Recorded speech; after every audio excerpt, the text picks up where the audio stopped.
चिंतन करते हुए शयन करे, प्रातःकालीन फिर नियम ले। जो कल त्रुटि हुई थी वो आज नहीं हो। एक दिन साधक देखेगा कि उसका मन असाधन रहित हो गया है, त्रुटि रहित हो गया है। पर आपको जांच करनी होगी, रोज का रोज आपको जांच करनी होगी।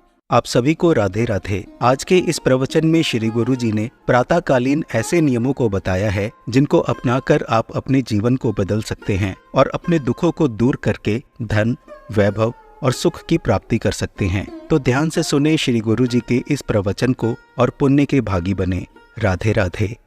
हम मन के ऊपर बोझा न डालें कि आज के बाद कभी नहीं करेंगे। हम आज का नियम लेते हैं कि आज प्रातःकालीन गुरुदेव को प्रणाम करके हम ये नियम लेते हैं कि आज शयन तक हमसे कोई भी जो पीछे त्रुटियां हुई वो नहीं होने देंगे। पूरा का पूरा समय भगवत चिंतन करते हुए ही हम कार्य करेंगे। जो भी व्यवहार करेंगे वो अपने प्रभु के लिए करेंगे। अगर रात्रि में शयन करते समय हम पुनः इसका चिंतन करें कि जो हमने प्रातःकालीन नियम लिया था उसमें कितनी त्रुटि हुई, ये करना ही चाहिए उपासक को। ओह, आज तो इतना समय चूक हो गई। तो चिंतन करते हुए शयन करे, प्रातःकालीन फिर नियम ले। जो कल त्रुटि हुई थी वो आज नहीं हो। एक दिन साधक देखेगा कि उसका मन असाधन रहित हो गया है, त्रुटि रहित हो गया है। पर आपको जांच करनी होगी, रोज का रोज आपको जांच करनी होगी, रोज का रोज आपको नियम लेना होगा, सुधार करना होगा। ये प्रारंभिक साधन की बात। मन को वश में करने के लिए नाम जप सर्व सामर्थ्यशाली साधन है। लक्ष्य श्यामा श्याम। जहां जहां मन जाए वहां वहां से हटाकर लक्ष्य में श्यामा श्याम में लगाना, या जहां जहां मन जाए वहां श्यामा श्याम को देखने की भावना करना। प्रातः काल से शयन काल तक की दिनचर्या को जांच करके उसमें त्रुटियों को निकालना। अब ये निश्चय कर लेना कि नाम हमारा जीवन है। ये बहुत बड़ी, मन चंचलता रहित हो जाएगा, नित्य सुख का अनुभव प्रकट हो जाएगा। आपको आवश्यकता है प्रतिपल श्यामा श्याम, श्यामा श्याम, राधा वल्लभ श्री हरिवंश, राधा वल्लभ श्री हरिवंश। नाम जप सर्वश्रेष्ठ महामहिम भगवत प्राप्ति का, मन को शांत करने का, समस्त कामनाओं की पूर्ति का अचूक उपाय है। अचूक। आपको विश्वास करना होगा, जो चाहिए आपको प्राप्त हो जाएगा। ये 4 दिन की उकताहट वाला भाव मत रखिए, हमको तो इतने दिन हो गए करते हुए अभी कोई लाभ नहीं। दवा चल रही है, अमोघ औषधि है। ये सबसे पहले आपकी दुर्गति का नाश करेगा, पाप का। फिर ये पाप की प्रवृत्ति का नाश करेगा, जहां से पाप पैदा होता है।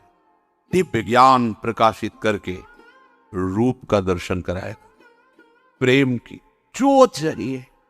ये जो आपको नाम मिला वो हो, इसके अनन्य हो जाओ। गोस्वामी जी कह रहे राधा राधा राधा वल्लभ श्री। अमृत है, अमृत। आप पान तो करो इस अमृत का, चिरंजीवी हो जाओगे। राधा राधा। इस कलिकाल में वैराग्य, योग, यज्ञ, तपस्या, बड़े बड़े दान, ये हमें आनंद प्रदान नहीं कर सकते। ये अलग अलग करके निर्वाह करना कलिकाल में बड़ा कठिन है, लेकिन इनका जो फल है वो सब तुम्हें प्राप्त हो जाएगा।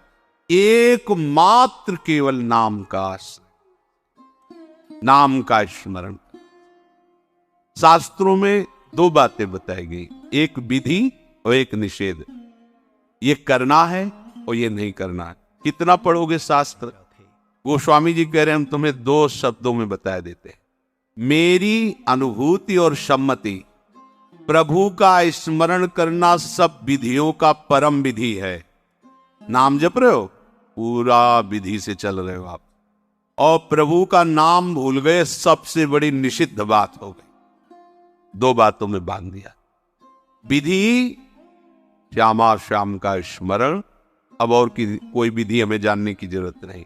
निषेध श्यामा श्याम को भूल गए, इससे बड़ा कोई निषेध नहीं। श्यामा श्याम को भूल जाना सबसे बड़ा निषेध काम हो गया हमारे द्वारा। गुरु के वचनों की अवहेलना, शास्त्र की अवहेलना हमसे हो गई, क्योंकि हम प्रभु को भूल गए। जिस क्षण सबसे बड़ा निषिद्ध कार्य हो गया। आपने श्री गुरु जी का ये सुंदर प्रवचन सुना। आशा है आपको इस प्रवचन को सुनकर बहुत आनंद मिला होगा और आपको इस प्रवचन से जरूर कोई अच्छी बात भी सीखने को मिली होगी। आप चाहें तो इस प्रवचन से हुए अनुभव को हमारे परिवार के साथ साझा कर सकते हैं और राधे राधे लिखना मत भूलना। हम सबको श्री गुरु जी के मुखारविंद से इसी तरह ज्ञान मिलता रहे। राधा कृष्ण से यही कामना है। आप सबको राधे राधे।